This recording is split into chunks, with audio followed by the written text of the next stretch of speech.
Finally, I got to school early and diarrheaed in the girls' locker room. The end.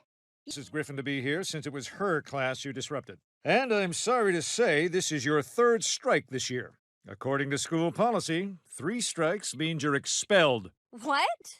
Principal Shepard, I'm not sure that's necessary. I'm sorry, I've made my decision.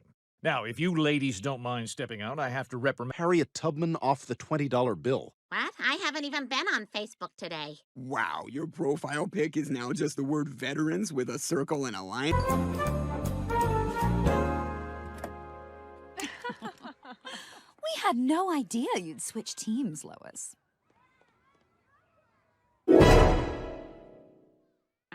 Damn it, Connie. No, it's just... Mine? Oh, sorry, Peter. I've just been so distracted with this whole Connie thing. So Connie made you mistake a monster's... Any hard evidence, Lois? I'm afraid there's nothing we can do. Fine. I knew this would be a waste of time. Okay, fellas, she's gone. Excuse me, miss. Could I have one of those Viva brand paper towel rolls? So sorry.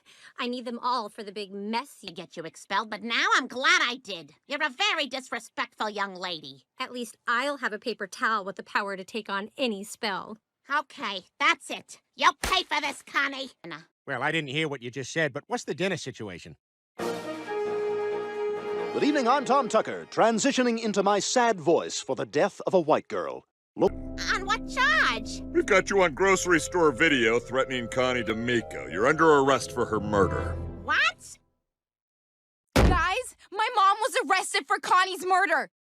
No quiz! What am I supposed to do? Whatever I want, whenever I want? I'm gonna get crow's feet from smiling too much. Sorry, Peter. It's gonna be quite an adjustment. Seriously, who's gonna greet me in a shapeless sweatshirt when I come home? Meg, maybe? Who's gonna slap a tarantula of shampoo? The law's the law. And I guess I'm gonna have to be on time to every party and stay real late? Yeah, why do they do that? And so long, Handmaid's Tale, I guess. 2 or 3 more jokes, Peter. So you laugh. I'm more of a smile guy. Peter, we have got to prove Lois is innocent. That's right. And the best way to crack any high profile now, you have 100 days to decide if it's the right mattress for you. Peter, I don't have time for this. I don't have time for underwear that bunches up. That's why I wear MeUndies. Perfect underwear for hanging yourself in your jail cell. Can we talk about the case? I have 30 seconds before they haul me off to the freaking cafeteria. Sounds like you could use Blue Apron. Have you ever wanted to receive a vegetable took from me? Definitely let me know. Stupid Lois. I'm not going to use it in the house. The Wendy's employee gave it to me if I promised to calm down. Peter, this is a dead end. All I see here is your Nerf gun. Murder is to ask a barkeep if he knows anything. When he says no, you turn around, and then he says wait, and gives you an important clue. Hey, Jerome, do you know anything about Connie's death? Nah, man. I've just been working here. All right, Brian, let's get out of here. Peter, wait. Yes? One of the waitresses says you put her tip down her pants. Right? So we're basically Scooby-Doo. So what are you saying? We go around town and rip off faces until we find a real killer. Unless... Which murderer? No, Peter, I'm right here. Lois, you escaped! Careful, kids. She killed before, she'll kill again. Now, Peter, look wider. We're all here. Yes? Excuse me, folks. Do you have a daughter named Peppa? Yes. You're gonna want to sit down.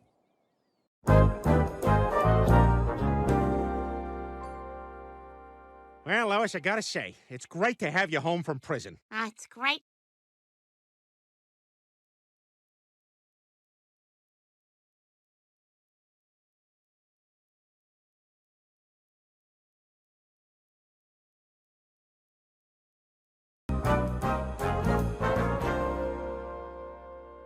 Good evening, Quahog. Our top story, a local Yankee fan's dream comes true when he's diagnosed with Lou Gehrig's... You and Mom fell in love and got... Oh, the earbuds? Terrific episode idea, Meg.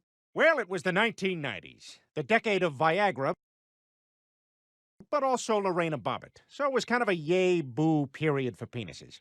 After graduating, your mom and me moved characters in this show. I was the Chandler, Not because of my sarcastic zingers, but because I like to take 40 Guys, I've got Vicodin a big day. news. Tell them, Quagmire. Weddings, for God's sake. Everyone, no, there were originally 9 friends, but 3 of them died of pneumonia. I'm still haunted by Chad's shivering last words. Don't let Monica get Botox. Dated one of our roommates, Barry. He was one of them what the fountain took. My father had planned out he wanted me to marry one of Quahog's up-and-comers, sweetheart in the 90s. She went on to become one of the CDs in the Seamus garage. had arms and legs? Chris, I'm not sure you have the green light to just chime in whenever. Lois, let's go take a midnight swim at Sharkbite Cove. Oh, sounds wonderful, Seamus, but I have other plans. Definitely going. Well, Corn, that sounds cranberries, delicious, but and who are the cake. bands? They're opening with cake. Wait, shouldn't cake be last? It's a dessert. Corn is last. Corn is a bigger draw than cake. Corn is not a bigger draw than cake. Cake is delicious. No doubt. Well, I'm glad you agree with me, Quagmire, but that still doesn't address this issue of the order.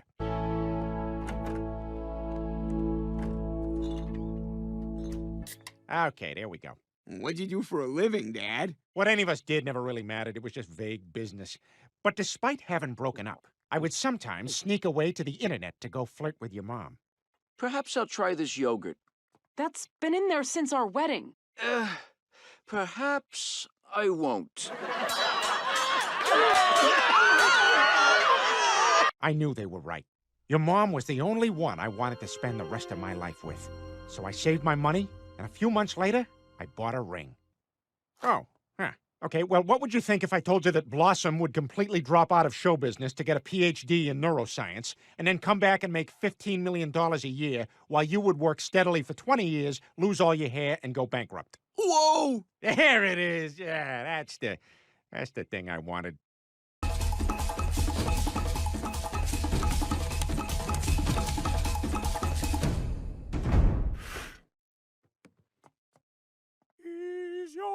Tom Tucker, your king-to-be. In other news, President Clinton sent me a congratulatory cigar, but it's a little moist. Well, I wasn't going to give up that easily. Luckily, he was remarkably understanding about it. I've decided to be remarkably understanding about this. Really? Yes, and to prove it, I'm going... No skipping those yet. We partied the same way everyone in the 90s did. Spaced apart by a few feet, dancing on our own. Yeah, it was pretty much the cool... McGrath, Pauly Shore, and Jamie Kennedy. And we became friends.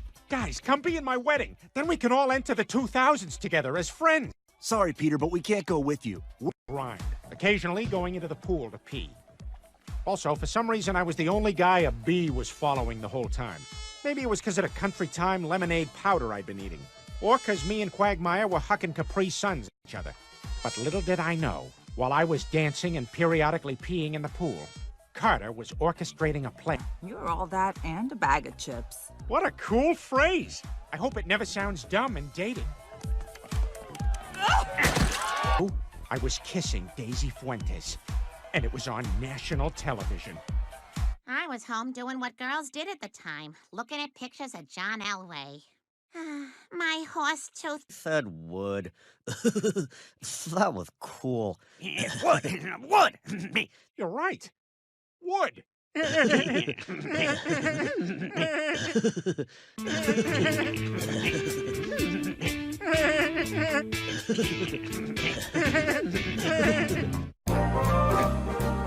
Story. I had just lost the love of my life.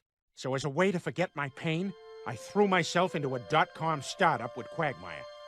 We were two ambitious young entrepreneurs at the height of the .com. It gave us the idea to rent office space. Lumberg. Clearly we hadn't discussed the, tone of our work environment. I should say we haven't. I thought this was to be a place of business. So hard I crapped myself in the theater. Just thinking about it now makes me... Ow! Meanwhile, my wedding plans with Tom Tucker were back on. Are you ready? I can't believe the wedding is just 2 scenes away. What's wrong, sweetie? I guess I'm just not sure if I'm doing the right thing. What if this is a mistake? Google took off. We celebrated in grand .com bubble fashion by having an outrageous yacht party with lobster fights and hookers. We did ecstasy, which was terrible for you and only ever made me feel fantastic. We did it! What's the matter? You still sad about Brandon Lee? Yeah. I never heard of him before he died, but when he died, it was so sad. But also, it's Lois. She's getting married tomorrow. Somehow all this success feels meaningless knowing I'm about to lose her forever. Peter, then you need to stop that wedding before it's too late. But we've got to... Do you, Lois, common denominator Peter Schmidt, accept this man to be your lawfully wedded husband? Peter? Oh, I screwed up and I don't deserve you. But I can't stop thinking about you day and night. It's been this way since the day we met. I fell in love with you then, and I'll never stop. Unless Daisy Fuentes felt something? I didn't. Lois, you're the only woman for me. He cheated on you. No daughter of mine is going to marry a cheater. Protect you from making a huge mistake. Lois, I may not be as smart or as handsome as the guys your dad wants for you, but I love you more than all of them put together. That's a fact. Just as sure as the Star Wars movies are a... Cleveland picked us up in a white Bronco. Why did you have a white Bronco, Daddy? I was driving my innocent... About my decision, but was already pregnant with Meg, so there was no backing out. This bee's chasing me! Somebody call Ace Ventura! I think I might have heard them in a Starbucks. Yes, you have. Anyway, their lead singer is this thing called Adam Duritz. He looks like if Mark Maron Boyle, Emmy Rossum... Well, this is just making me angry. Mary Louise Parker... I hear she's difficult.